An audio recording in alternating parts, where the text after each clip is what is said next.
Well, good morning. Our guest today on Our Stories is Stu Ellis. Stu's known probably to most people here, and we're really glad to have him as a guest here this morning. I am very honored. Thank you. So, Stu, the many people of our generation, like you, were raised in a church. Some of them drifted away permanently. Some have continued to be involved in their faith, but wouldn't really consider themselves people of faith. You were raised in the faith, Right. but you have found that your faith has been a very significant aspect of your life, and that you have depended on it in many ways. What do you believe caused your faith to become such an extremely important part of who you are? I would say that basically, when I was raised, it was in the First Presbyterian Church in Taylorville, and I don't know for sure, but I'm assuming we missed very few Sundays. I can remember sitting with my dad and my stepmother and my little brother after a few years, and we were there on Sundays, and I can remember the Lord's Prayer was part of the service. My dad was sitting beside me. He would say it with so much passion it would course through your veins. And I've never heard anybody since him say the Lord's Prayer as he did. And so I continue to say that every night when I go to bed or when I go to sleep, if I get a chance to sleep. There's some nights I don't. When I went to college, went to church at the University of Illinois a couple of times, but not very often.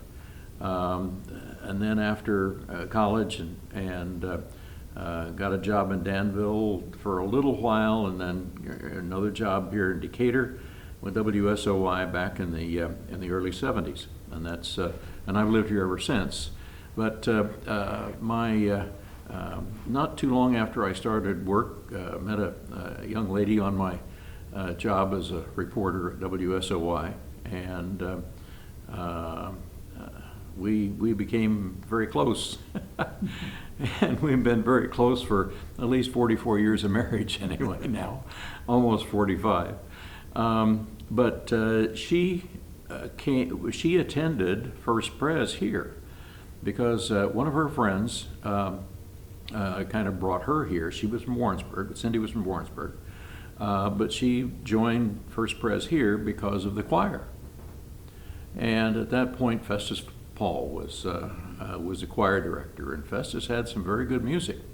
And very quickly, he asked me to help out with Christmas, doing the Christmas programs, and some of the songs, some of the hymns that he would have were just powerful as well. I mean, they would really put a chill down your spine because just the way some of the music was and some of the words. And so one of those that I remember was, I think in the latter part of his tenure here, was "Here I Am, Lord." And I can't get through that without crying. And became Ron Allen and married Cindy and me in the late 70s. And we have been members here ever since. But when you ask why my faith has continued, there have been just a lot of little things that kind of kept me very, very close. One of the bucket things, we call them things on the bucket list now. It wasn't back when I first thought about it, but I just thought, well, somewhere along my life I would like to read the Bible. Never really got started until there was a Thursday morning group that Mike Wakeland started, and I think the first meeting of that, there were probably 12 or 15 men It was a Bible group for men, and I think there were over a dozen of us. And I don't really remember the year it was started. And I kept coming on Thursday morning because we were doing what I wanted to do. We would take a chapter a week, and we'd take turns reading it and discuss what it meant. Next week, we started out the next chapter. And I continued with that until my employment took me to Springfield, and I couldn't attend on Thursday mornings and still be at work on time. And so I thought, I really want to continue. And so what I did before I went to sleep at night, I would read a chapter, or in some cases 2 or 3, depending upon how really interesting it was. And so I've kept that, and I finally finished it. I got all the way through, and probably ought to go back again and see what I learned and what I've forgotten. But nevertheless, in the course of looking at some old papers that I found that back on Christmas Eve of 1949, I was actually baptized here at First Pres, and I didn't know that. Nobody ever told me that until I found that out long after my folks had passed away. But I've kind of had a lifelong connection here, not only for the church, but also for my faith. Yeah.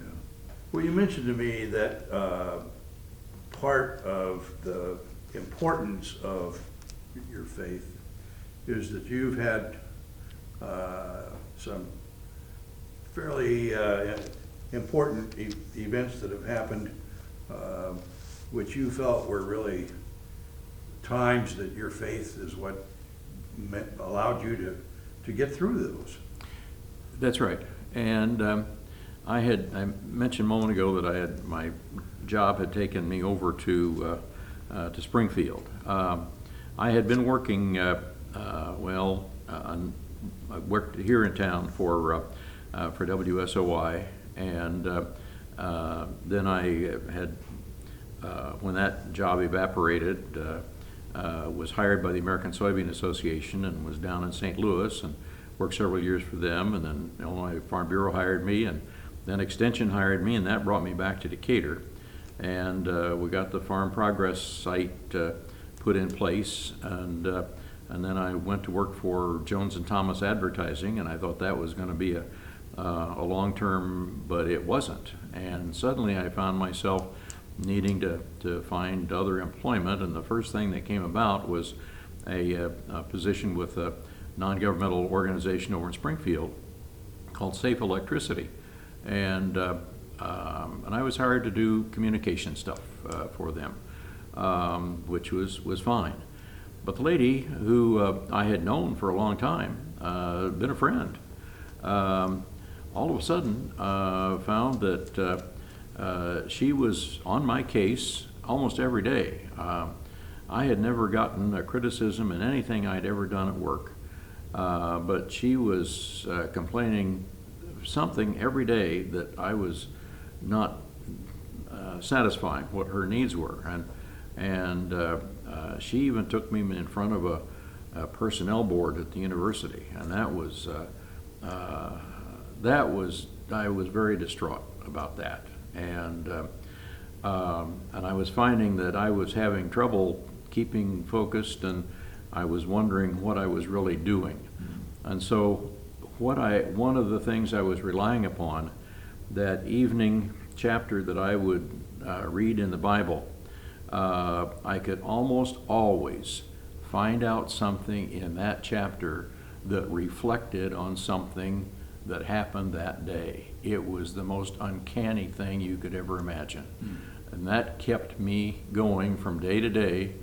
And I was only had a year contract, but somewhere in the Bible it said things will continue on as we know them. And I don't remember what chapter it was, but when my year came up, she said, "Well, we want you to work 3 more months." And for some odd reason, that little thing that I had read was very fortuitous.